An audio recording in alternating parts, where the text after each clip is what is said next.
So I don't think that it's any secret that the finals isn't doing super amazingly at this point. Right now, we're sitting at some very low concurrent player counts. It's reminding me a lot of Season 3 right now, but the difference is that the game isn't in a completely terrible state like Season 3 was. It's actually pretty good at the moment. Of course, there are things like Arc Raiders and Battlefield 6 that are taking people away from the game because honestly, those are all pretty good games and people want to go play them. They're new and exciting. Including me, I've been playing Arc Raiders and Battlefield 6 a lot because I've personally been feeling just a little bit burnt out with the finals as of recently. That on top of an overwhelming amount of university work has just kind of made me gravitate towards some other games because I have kind of wanted a little bit of a change of pace. So really, it shouldn't come as any surprise that the finals isn't doing well when Arc Raiders and Battlefield 6 do share a very large amount of a shared player base with the finals. But here's the question I'm wondering. Is it going to stay that way, and will the finals recover? I would like to lean towards yes, because I believe that the finals is a very unique game in the FPS marketplace, and it brings a really interesting take to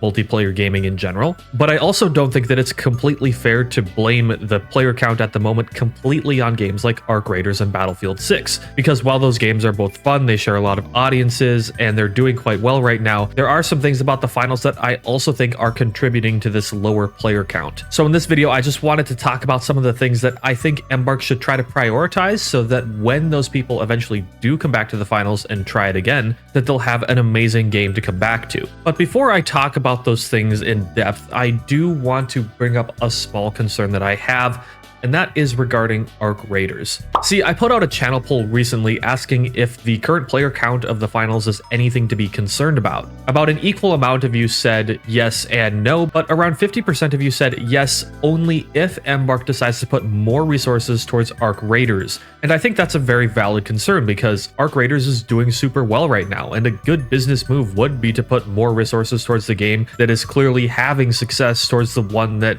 well, it needs a little bit of work, at least in terms of advertising and PR, which is another thing that I'll get to later. But all this to say that the success of Arc Raiders is great for Embark, but is it good for the finals? And here's the thing, it could be, but I think that Embark has to play their cards right. See, I think that Embark has recently gained a lot of notoriety with Arc Raiders, and a lot of people trust Embark for gaming now. I mean, if Arc Raiders is good, why wouldn't their other games be good? But a lot of people don't even realize that the finals is a thing, or they've just completely forgotten about it. Personally, with the amount of people I've talked to about the finals, the majority of them have never even heard of the game, and those of them that have said that they had a fun time and they're not sure why they stopped playing it. I think a lot of these people just need a reminder or to be shown what the game has to offer. And it's not like the finals is necessarily going to be completely eating up Arc Raiders player base anyways, because the finals is a fast-paced arena shooter, while Arc Raiders is a much slower, tactical, survival style game where you try to extract with valuable loot. But with the recent success of Arc Raiders, I think that a lot more people would be willing to try another game by Embark if they just knew about it. This would be an absolutely fantastic time to advertise the finals in Season 8 especially, and try and get a lot of the content creators and larger streamers who are currently playing Arc Raiders on board to start playing the finals as well. I think that's what the final needs more than anything else, is notoriety. Because obviously there are issues with the game, but people still play it regardless of those issues because it's just a fun game, and for the most part, the experience is pretty decent. And honestly, many of the issues that we have right now could be fixed with a larger player count. So I think that with Season 8 coming out, it's a perfect time for Embark to really push this game, and I really hope that they do. And if they do manage to make the finals also popular, that's two games that they could have absolutely dominating the market in two different niches, which would be insane for the studio. But let me talk about some other things that are some genuine issues with the finals. One of those is the servers at the moment. They felt ridiculously inconsistent, and the amount of red servers that I get, particularly in a lot of TDM matches that I play, is honestly insane. I don't know what happened to the servers recently, and it's definitely not something to do with the player count because we have less player count than we have in a long time, but something on the back end over at Embark or wherever they do their servers needs to be fixed because I'm getting so much lag in these, and it's not my internet provider. A lot of other people are saying the exact same thing. I'm not sure if it's just like prioritizing the wrong servers for my region or something like that because I'm in North America. Maybe it's sending me over to Europe if it can't find a match over here, but that would be really odd. I'm not sure, but this whole server thing is really making everything feel odd. That combined with desync with things like dashes and winch claw really makes it just a strange experience at the moment that I hope can be polished in the future. Because that's such an underrated part of how good a game feels, is how well the servers and everything having play. The game sandbox can be amazing, but if you keep dying behind a wall, well, eventually that's going to start to wear down on you. I made a second channel post recently asking what the finals needs to do to get more people to play it, and an overwhelming majority of you did say better advertising and awareness, which I just kind of talked about. So I'm going to go over the other three things which got about equal responses. One of those is the improved new player experience. Now I know that this is something that Embark has been slowly working on over time, but the new player experience is kind of confusing for this game. I mean, the game is confusing in and of itself if you're a brand new player. The map is just falling on top of itself all over the place. You got people with stun guns, dome shields, winch claws, heal beams. It's an absolutely ridiculous sandbox to keep track of on top of a game type that is already unique in the FPS space with completely destructible maps. It's a lot to take in.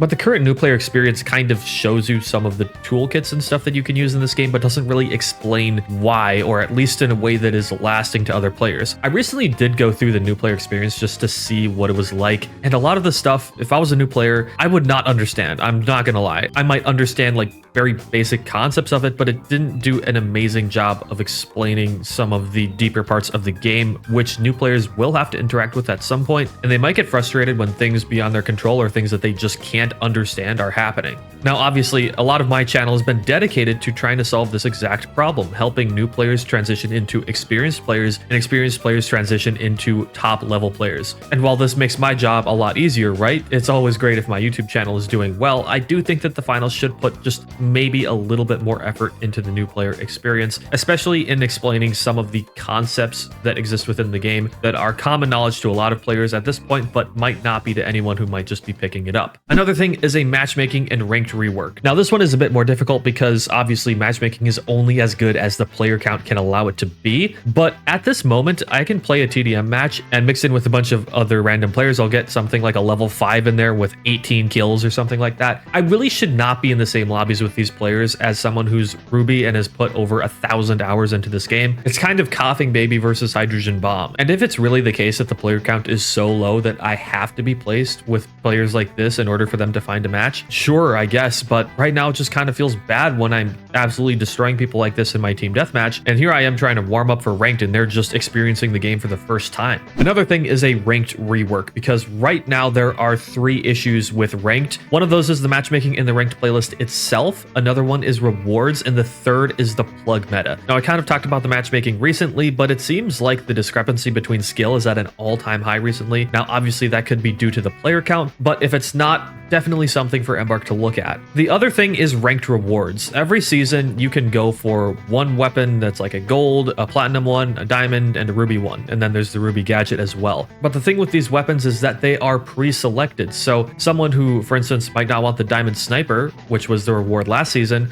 isn't going to be very focused on trying to get to diamond. And I would imagine the amount of people in the player base who play light sniper is not that high. So all the people who would have normally played ranked if it was a weapon that they would at least sometimes or maybe normally use probably don't have an incentive to this season outside of maybe just getting a little badge on their profile. But I don't think a lot of people really care about that except for like maybe top 500 players. But top 500 players will care about ranked no matter what. I'm talking more so about the people in like diamond, platinum, and gold. I think that Embark should definitely at least prioritize gold, platinum, and diamond weapons to be selected in the ranked playlist as a reward that you can try and go for every single season, and the reward is up to you, not the game itself. I really think that this would make a lot more people play ranked. I've heard that a very common community sentiment is that ranked is just not worth it to play, and I really think that this would make it worth it for a lot of people. And then the plug meta is just absolutely horrible. The fact that me and probably my other Ruby teammates can go and grab the final box, double it, and purposely get the last place team in, while gatekeeping the second and third place team should not be a game mechanic. I know Embark said that they're looking at it, but I really think that this should be a priority in terms of how the balancing of the game goes. I even prefer the plug meta from Season 4 over this. This just feels uncompetitive. And then the RS losses are actually kind of insane too. For instance, with the lobbies that I'm getting right now, I get about 100 points if I get a first place win, and I'll lose like 500 if I get 4th place. And if someone's on a Smurf account just trying to grief out rubies, which is more common than you might think, and with the grief meta, that's definitely possible, I'm down 500 points and I have to get 5 first place wins in order to get